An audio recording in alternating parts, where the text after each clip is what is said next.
Hello everybody and welcome back to some Dominions 5. We are Bob, God of Friwald, in the late fall of year 2 of the Ascension Wars. We have already done the turn, but we'll be finishing it up together before I send it off. So here we go. A messenger has arrived from Shenton.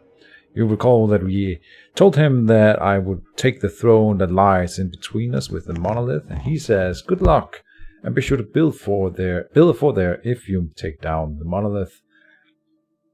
Which is interesting, because I really thought that he would say that it belonged to him, but maybe he wants me to clear the monolith for him. Yeah. And then build a fort in there for him to grab later, I'm sure. Ha! We'll see. A messenger has arrived from Avas. I'd be happy to trade a fire booster, but I don't have high enough construction yet to make one. Scrap. I can send you a message when I'm able to, if you are interested in trading later. And yes, we will send him a message to please go ahead. But more on that later. And a messenger has arrived from Harasbad. A crystal coin is all we can make you at the moment. This is an astral booster. But I'd be happy to trade it for a thistle maze and 10 nature gems or 2 thistle mazes. We can make those. It's cheaper for us to make thistle mazes, I think, than sending him the 2 nature gems more. There's always the thing that when you turn it into an item, you are basically using a mage turn on it.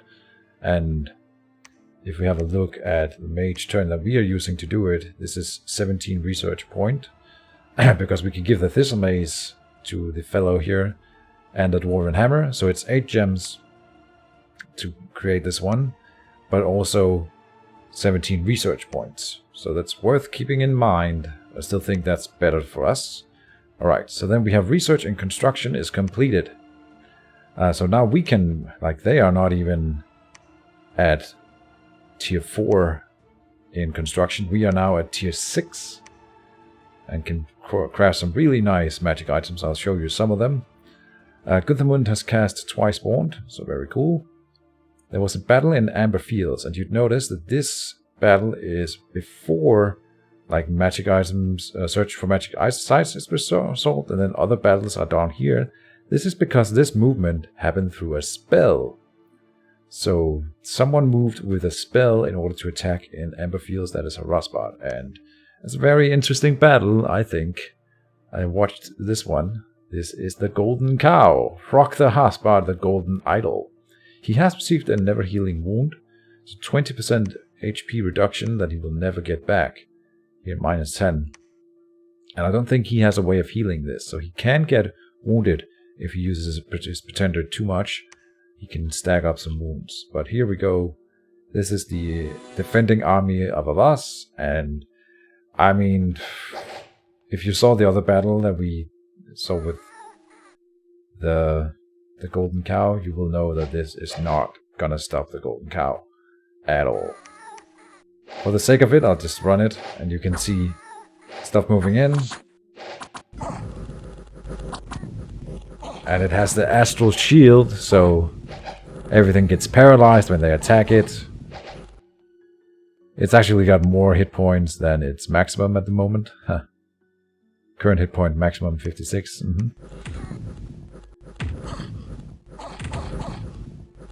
And yeah.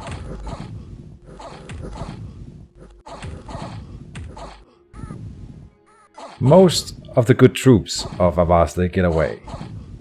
So that's worth noting. But they did lose 6 fire guards, and they lost 50 spearmen, which, that doesn't really matter. I think this was some mercenaries that they hired, must have been. And then, let's see, all of the province defense. And Harasbad effectively conquered the province by just teleporting their pretender in there. Then we have all these searches for magic sites, and we found one in the Triton Sea. Actually, a pretty good one, a clam field, which produces gold, and astral gems are very nice. We have so many astral gems. We will be using them, so don't worry. I'm just stacking them up for later. And we can turn them into the other gems here when we need them, so it's all good. Then there were some battles down here. Avas is attacking Harasbad, not an interesting one. Just some fire guards and some spellcasters moving into a single territory with one leader in there who runs away. That was in the Lost World here. So he left the siege, but left one guy behind to keep the siege going. So you have to move in and clear it if you want to remove the siege. Then here, there was a battle in Walden. And this is again Harasbad attacking some province defense, I suppose, of Portis. And I always like seeing these flyers go in. It's very swift. Short battles. Not a lot to talk about. They rout everything. They lost 3 flyers. So yeah. And then there was a battle in the Bulwark. And this is interesting. This is Shenton attacking Kontum. And oh my lord. This is the army of Shenton. A ramshackle of different weird units. This guy here is interesting. This is the one we faced in the arena. This is the trophy he got for fighting in the arena. Champion's Curious. Very, very nice piece of equipment here. Regeneration gives it all. Gives it luck, quickness. It's a cursed item, so you can't get rid of it. But yeah. Very, very nice piece of armor. So he's got all these things going for him. And he's got extraordinary agility, increased attacks and defense skills. Then he has some other spellcasters. I believe I found his prophet in here somewhere. This is the guy. Prophet. He's got a never healing wound. But with heroic endurance, recovers from fatigue at an unbelievable rate. And that's very nice on a spellcaster. Means they can cast a lot more spells. Extra reinvigoration too. So yeah, that's pretty damn good. And then all these kinds of units here. These guys are pretty basic. Then he's got some very nice cavalry units in here. Some few monsters like this foul spawn. And all these snake guys, different things. The main thing to note here is that he's got a lot of troops swarming with them, and they are all better than hobbits, every single one of them. So he's definitely better than our armies. Ooh, that was loud.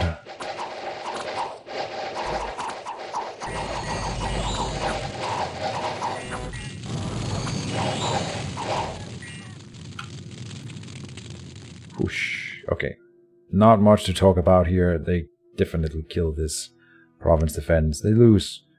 Right, they lose these archdudes of the Hawk. Okay, hold on. And they turn them into cave crabs. So this is the guy that dies. And he will turn into... I don't know how that works.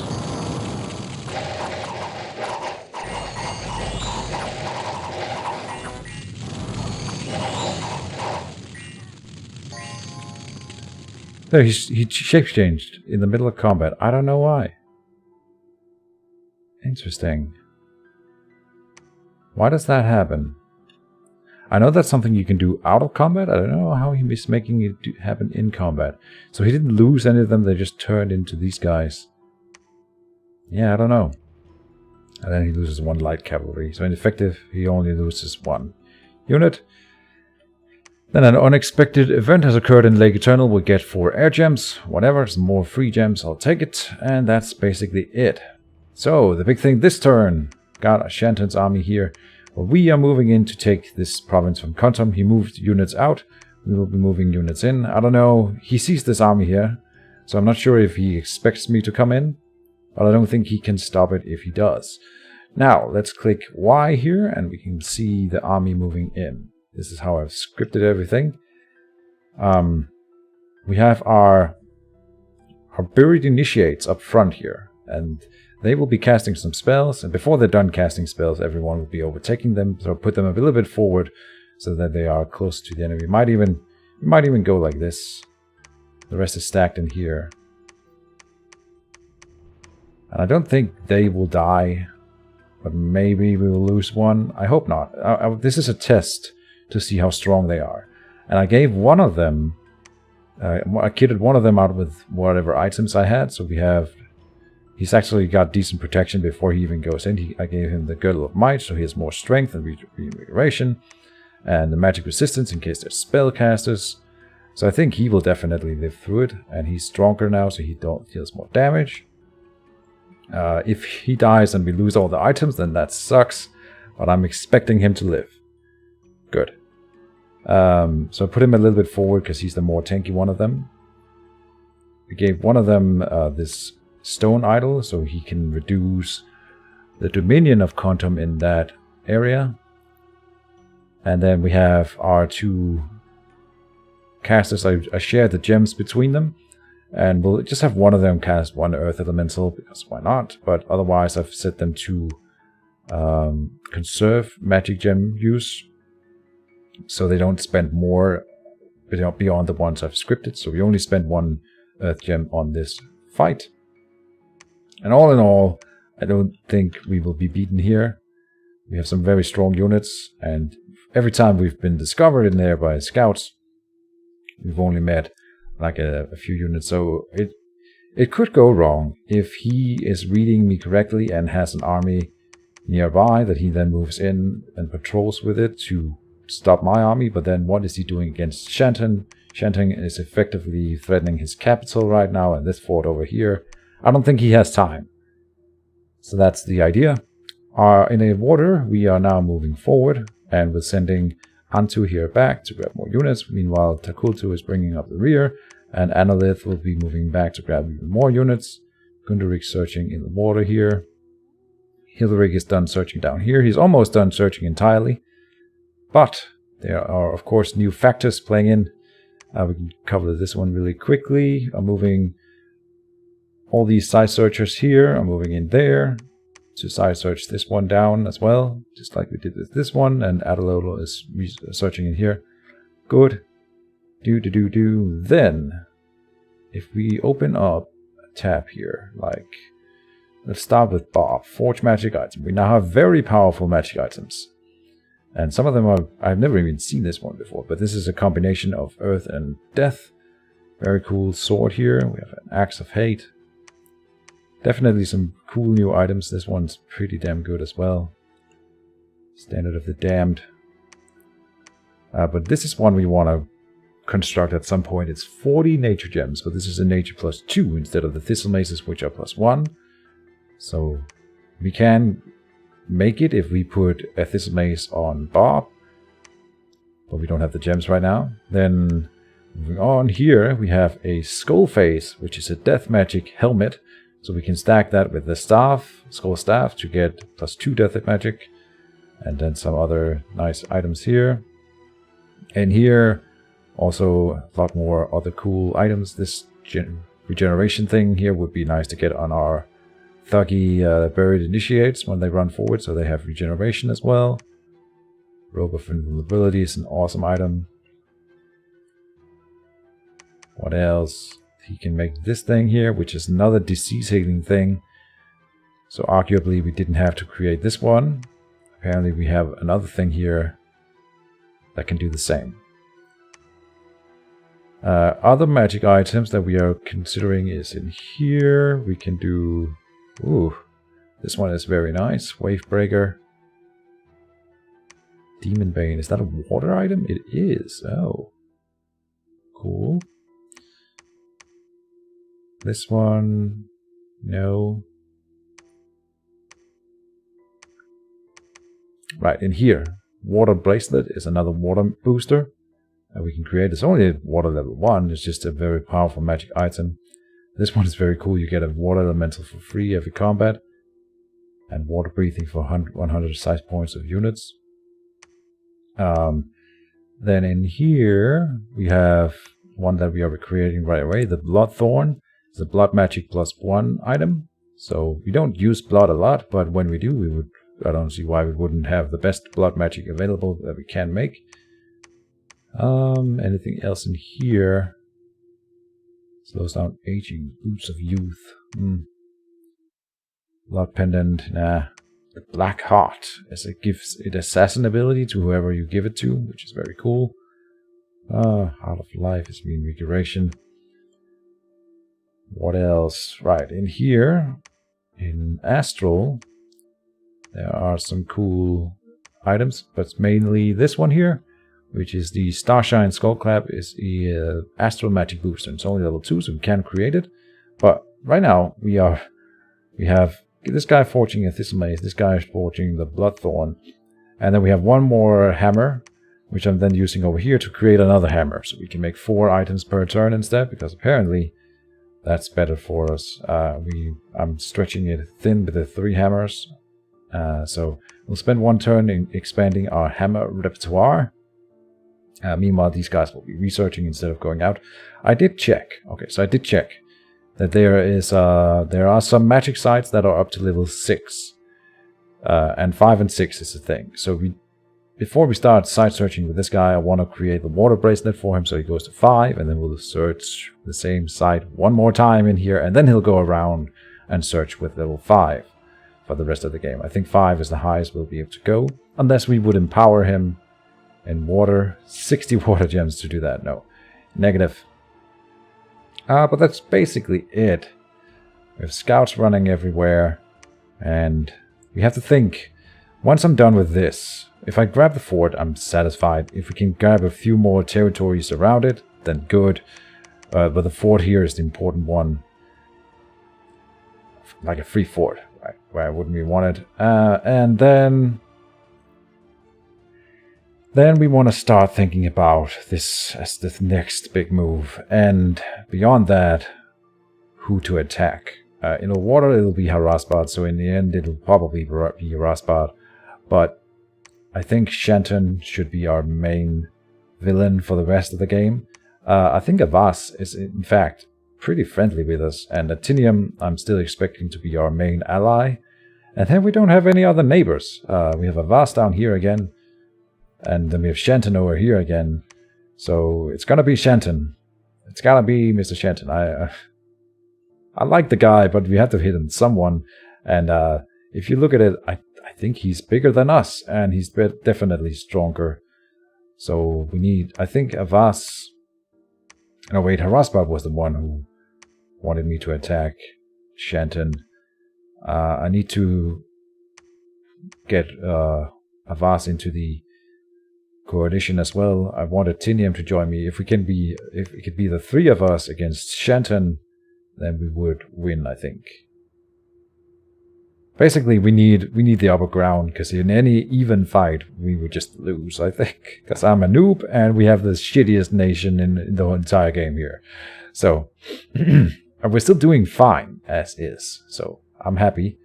We're not falling behind. We were not the first to play to fall, either. And we're doing okay. For research, I think we're far ahead. So, as long as we stay in the game, we can keep getting further and further ahead in research. And yeah, we're getting a buried father in here. We're getting more buried initiates and a buried consort here. And more water mages here, of course. Oh, I didn't. Okay, let's check.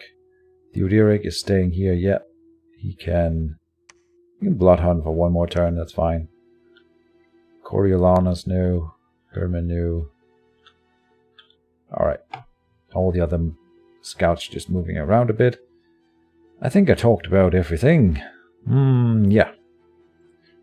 So, what else? I wish I had more weapons. The problem right now is if I give, let's say I give this guy a magic weapon here, then he's suddenly only using the 1, even though he has a hand free. So it's better to not give him anything right now. And then when you give them 2 weapons, they'll duel with them. So, yeah. We'll have to wait for him to get another weapon in stock. Or us to get another weapon in stock. We're still expanding our territories. Not as fast as Shenton is doing it right now. That's when you solo an entire nation. You get a lot of territories. Makes sense. And that's it for this episode. So thank you guys for watching. And stay tuned for the war on Quantum. I'm still thinking about how to take this down, this monolith, but I'll think of something. See you then. Bye-bye.